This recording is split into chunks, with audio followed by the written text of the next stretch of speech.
Welcome back in this post-tariff world. Today I have a couple of models that are going to be under what I call the underground. These are models that are going to be released at some time in the future. It could be anywhere from 6 to 12 months, maybe even longer sometimes.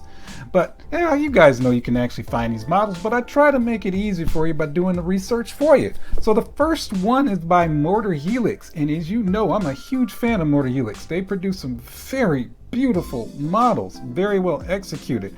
And so this one doesn't, it probably has a name to it, but I don't know the name of it.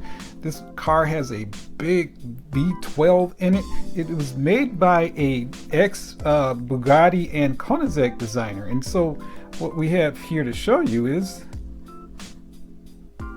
right here. And so again, this is, oh my goodness, this thing is so beautiful. And it's sculpted, which I'm going to tell you something that may disappoint you, but as you just look at the glorious design of this model, look at all the suspension bits in here. And you can definitely see the inspiration, not so much Bugatti, but definitely the Koenigsegg in this car. Again, it's a V12 and it has a ton of suspension bits. And this is actually going to be on the model. All of these components are going to be on the model. So this is the downside to this. This is more than likely not going to be an opening model. Now, that means it will more than likely be resin as well. Now I can tell you, I'm okay with that. I'm okay with that because it kind of goes back to what I always say about resin models. There are certain models, and this one in particular fits this category of, if you make this die-cast metal, you're running in the chance of it not looking right, having incorrect shut lines, or in the long term, panels being misaligned. And so this, I'm going to give it a pass, and I'm okay with it being resin. And also, the main reason why I think most of us like opening models is because you get to see the engine detail. Well, because this has such an opening, as you can see in the back here, I don't think there'll be any problem with you actually capturing the engine. So again, I think this was a really good choice by Motorhelix to make.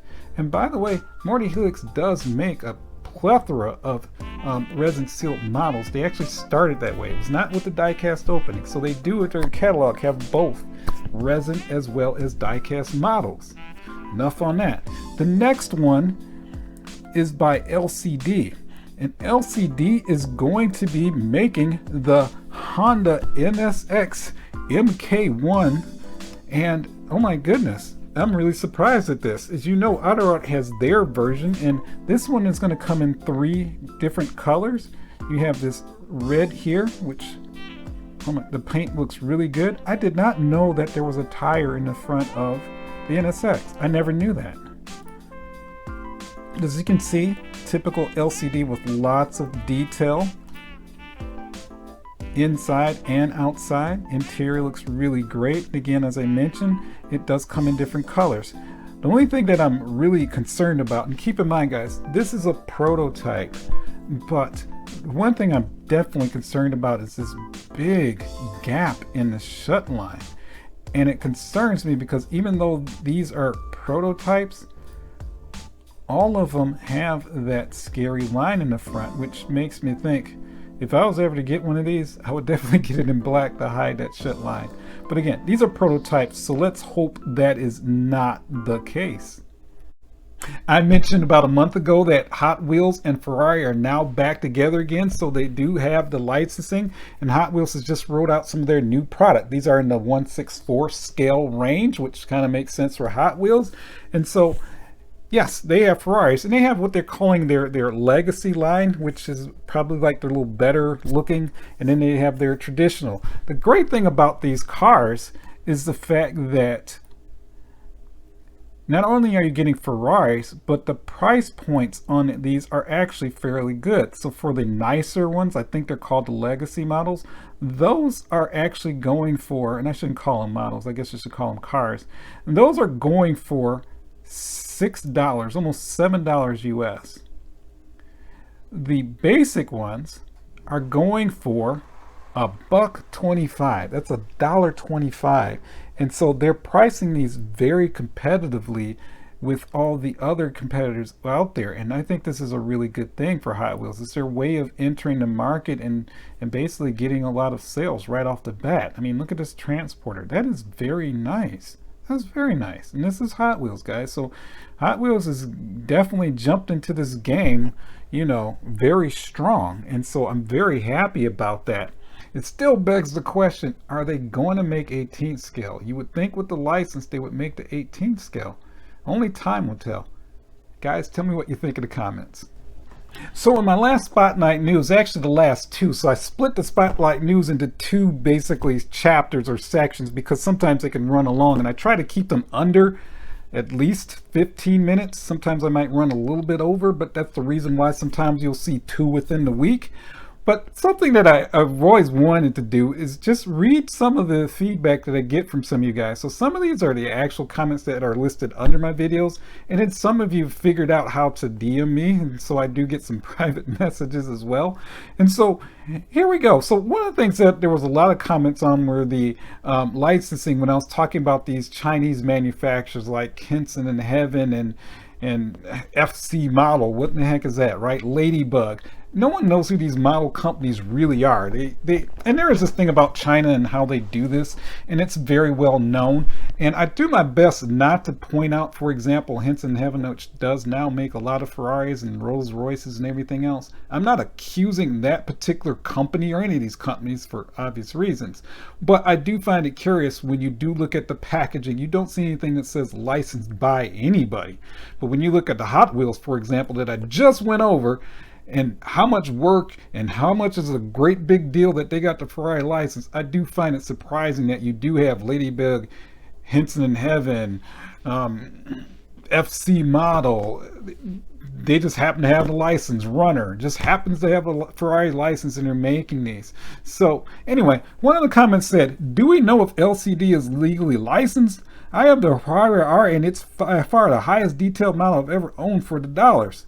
Thanks for bringing the subject up. Surprised Ferrari or the US government doesn't go after eBay, who is, I think, owned by Google. Obviously, Google is pushing counterfeit goods that is the US government could prosecute under the existing laws. However, Google is in the politicians' pocket, so they look the other way. Pretty much ridiculous if you think. Now, I don't know if Google is under the pocket of anybody.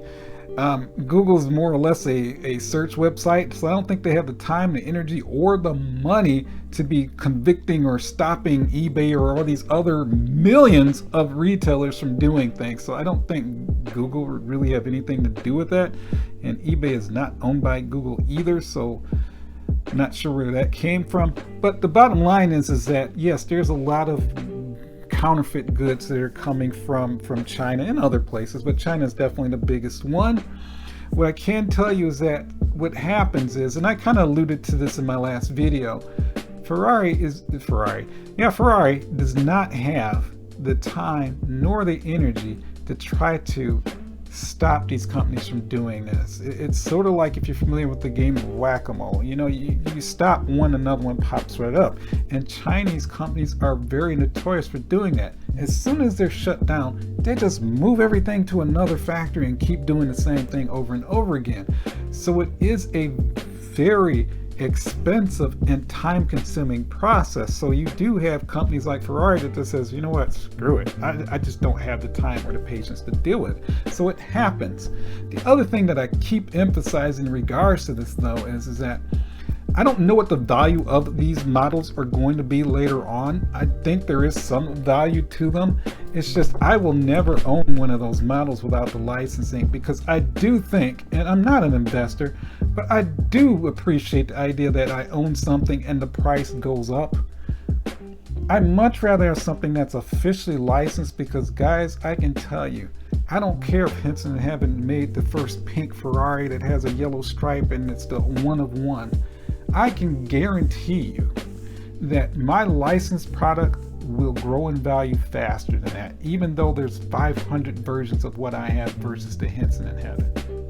If you look at the history of these independent manufacturers who come out with this, those values don't go up high. You can easily go into the history of eBay and look at sales history for any of these Chinese model companies, and they're priced usually once they sell either at what their retail or below. There are a few exceptions, of course, but most of the time they are not killing it when it comes to values. I can tell you right now, there are, if you want to call them counterfeit, there's counterfeit F1s from McLaren, and then there's the Auto Art F1. Which one do you think is going to be costing well over close to $2,000? It's going to be the Auto Art. It's not going to be the Henson in Heaven or whatever a company would make it. So that is something just to keep in mind. Now we're on to the hot list. The hot list are models that are soon to release, or have recently been released, and have the potential to go up in value. Now, the first one is the Honda Civic RR. This is made by Motorhelix, of course. And this one is basically the Civic R with a little more enhancements to it. It's more body enhancements than anything else from what history tells us. But it is a unique model, and I'm glad they're making it. Kind of makes sense being that they already have the Civic R as well. Next, we have the Dakar Rally Porsche.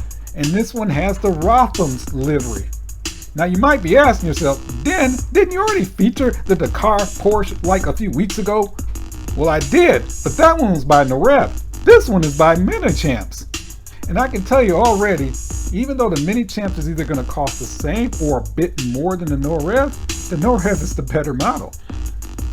Next, we have the Auto Art, the GTR 50 by Italian Design. Now, I know this one's been out for a while, and I'll be honest with you, I was not a fan of the real car nor the model. But this one in black, oh my goodness, that just changed my mind. I'm really liking this model. Finally, Braga with their excellent new tooling or whatever in the world they're doing with their models, I applaud them. They have the 499P in yellow, and this is the Kubica car, and it looks fantastic. And yes, if I can get my hands on it, I'll definitely review this model. And that concludes this week's hot list. Guys, I really do appreciate your time. Just one final note. I know that you guys been asking for the longest time. Can you please show us your collection? I can tell you, I don't have much of a collection. But again, that's relative, right? The only reason why I haven't done it is because this room, and I love it, it's a freaking mess. And so, guys, I'm almost there. So you will see it. Maybe I'll do it in parts or something like that, but you will definitely see the collection. So I'm trying not to disappoint you, so you will see that soon. I appreciate your time, and I look forward to seeing you next time.